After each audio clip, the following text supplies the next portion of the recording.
there's two different sizes. You can see the difference between the two. You have to match them up. Tap this counterclockwise, and you always want to make sure that you use silicone. This O-ring or that O-ring. Once the pressure hits a certain little O-ring that you can easily replace. This is everything you need to know about high pressure air tanks. When I first started with high pressure air tanks, I wish that I could find a video like this. So this is the video that I'm making that I wish that I could have found. A lot of these videos show a lot of things in different videos, but you don't have a video where everything is piled into one video. So that's what I'm going to do in this video. I'm going to show every little last detail about these things. Every question that you could possibly think of, I'm going to try and cover it. So if I miss anything, ask me in the comments and I will respond to you. Alright, so the first very important thing that I want to say to begin is the safety with these things. Anytime you decide to do anything got to do with these bottles, taking them apart or changing something on them, always make sure that the pressure is released and they are completely empty.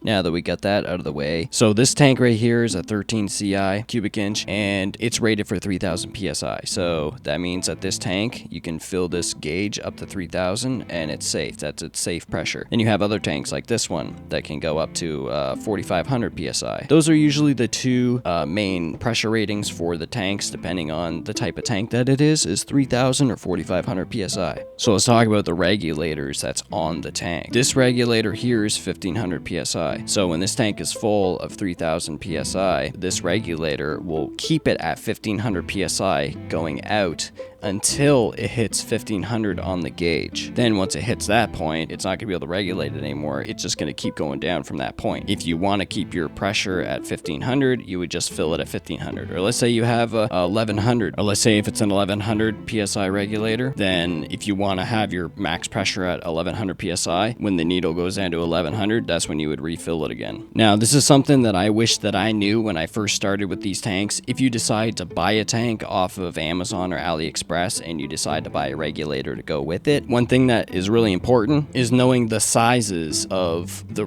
there's two different sizes. You got M18 1.5 and M8 18 UNF. This one here is the big one, and what I mean by that is the part that screws into the bottle is wider on this one and it's smaller with this size. So just remember those two. Get that in your head. You want to make sure that the M18 1.5 on your regulator is also a M18 1.5 bottle. You have to match them up. You don't want to get one of these in a regulator and then one of these in a bottle. It's just not going to work. So you got to make sure that your numbers are the exact same for the regulator and the bottle. All right, so let's say that you got your bottle all depressurized and you want to take the regulator off and maybe change your regulator, but you can't for the life of you untwist it. It's just not working out. So what you can do is take a rubber mallet, or you could take a like a rubbery plastic type of screwdriver handle like this, or even just a regular hammer. This actually works just fine. I've used this a bunch. The idea is tap this counterclockwise. So you're just gonna keep on wanting to whack this part right here. Just keep tapping it, tapping it.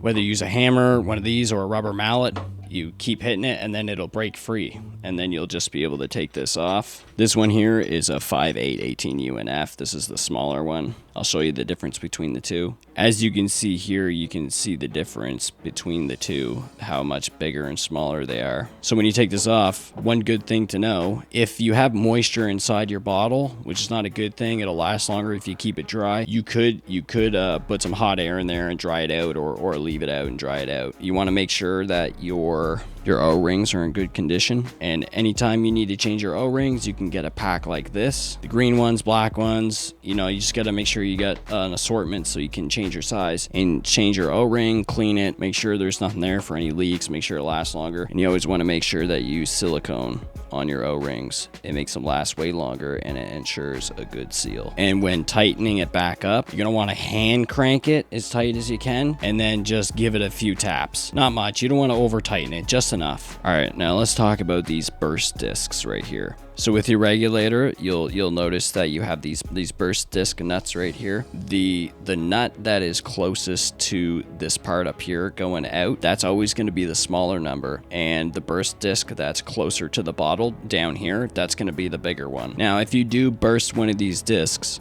this is what they look like unscrewed. And you see there's like a little brass thin piece of metal there, or copper, and once the pressure hits a certain amount, it will save either your your gun or the tank from exploding. So if you ever need to replace these, this is a 10mm. This is best to use because if you try to use pliers, you're just gonna end up stripping them. You want to use this when you take these. And when you're putting them back together, don't tighten them too much. Make sure you don't get your numbers mixed up. So now I'm gonna show you the inside of the regulator. There's these 2 nuts on each side.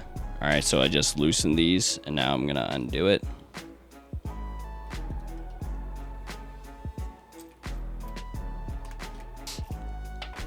So this here is the regulator part, and these are the washers that control the pressure. Inside here you can see that hole, and it basically keeps a distance of how much air can go through that hole by the washers keeping a certain distance between this bottom part and that hole. It allows a certain amount of pressure to go through, and these flex kind of like a spring, and it just allows a constant pressure to flow through. And it will come from that hole, it'll go into these and then flow up and work its way through here. So that's all that's in here. And you can see the air will come up, and the first pressure spot that it hits is the first nut. So if something goes wrong with the tank, it'll burst this one. And if too much pressure goes to your device, it will go through this one. So the air will flow up through here. It'll go through that hole in the bottom, and then it will go into these smaller holes here and then work its way up through here. So you have this piece. This is the little plug, and then the spring. See, there's this little spring in there. So this is the part. This part right here is that little plug. Is this little plug that pops up through there like this way. You see that little O-ring? That's what stops the pressure from coming through. And so you got this O-ring, and there's also a little O-ring right here. So if you ever have a leaking problem with your regulator, it could be from this O-ring or that O-ring, so you can easily just replace those, no problem. Another possible place where you could have a leak is in the fill probe. So usually, sometimes these will have a spring, sometimes they won't, but all it is just a little piece like this with a little O-ring right there. So if you do have a leak coming out of this, it's usually just a little O-ring that you can easily replace. And sometimes there's a spring that pushes it together. Other times it's not, where the pressure itself just acts as a spring. So that just goes in there like that. And so if you're using a hand pump or a compressor, when the air goes in, it pushes that pin back, flows into the tank, and then as the air releases, the pressure inside the tank just pushes that shut. And that keeps the pressure in there. So if we were to put this back together, it's pretty simple. You literally just take this, pop it back in there like that. Make sure your spring is in there. You could just stand this upright and then just carefully put this over top. Screw that on. Make sure if you leave these nuts in there that they're out just enough so they don't scrape this part in here. And then boom, if all your O-rings are in good condition and they have just a little bit of silicone on them and everything is tightened but not overly tightened, then you should have a perfectly working regulator. There should be absolutely nothing going on with the regulator. If your burst discs are okay, the O-ring in here is okay, all the other O-rings and everything is just put back together nice and snug, then you should have absolutely zero issues. So there's nothing else that you really need to know about this. And if you have a regulator and you're thinking about swapping out the Belvedere washers or whatever kind of washers they're called, don't do that. Literally just buy a regulator and keep the regulator the way that it is. The only reason why you should be taking these apart is to ensure that the O-rings and everything's okay. If you have a leak, that's the only time that you need to take these apart, is to fix a leak. And so if you wanted to depressurize your tank while it's in your gun or whatever device you have, you can release all the pressure from the tank by the closest one to the tank by just very gently giving this a slight nudge, and then this will hiss, and you can let it take about 10 minutes to completely empty, and then tighten them back up, and then you should be able to take this out no problem. I'm pretty sure I went over everything. If there's something that you think that I might have missed, then just ask me in the comments and I will get back to you, usually within the same day. Yeah, I hope this video helps you out. I wish that I had a video that explained all this to me before I started with air tanks, because I had to figure it out all on my own. You know, to get all this in one video, you'd have to watch like 4 different videos. That's if you could find them. So I hope this video helps out a lot of people who are starting out. If there's anybody who knows a lot about this stuff, and if you think that I missed something or said something wrong, tell me. Pretty sure I got everything down pat. So thanks for watching. If you like like this video, give me a like, and if you want more videos like this, subscribe. And yeah, welcome to the club. Peace out, y'all.